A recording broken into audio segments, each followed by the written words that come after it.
জনগণের পক্ষে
আপনারা জানেন 17 বছর ধরে বাংলাদেশে নির্যাতন হয়েছে, নির্যাতিত হয়েছে।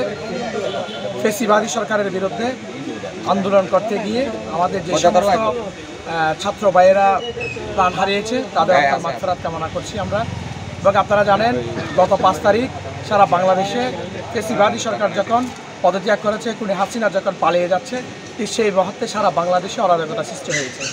তার পাশাপাশি কক্সবাজারে হয়েছে।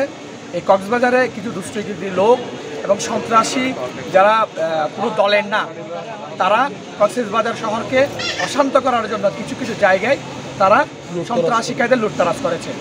আমাদের প্রিয় নেতা কক্সবাজারের সাবেক সাংসদ লুৎফর রহমান কাজলের নেতৃত্বে উনি আমাদেরকে ঘোষণা করেছেন যারা যুবদল, ছাত্রদল, স্বেচ্ছাসেবক দল, অঙ্গ সংগঠনে যারা আছেন তাদেরকে একটা কমিটি করে উনি কক্সবাজারে যে জিনিসগুলো লুণ্ঠন হয়েছে সেগুলো উদ্ধার করার জন্য আমরা আজকে 2-3 দিন থেকে নিরাপদ কাজ করে যাচ্ছি।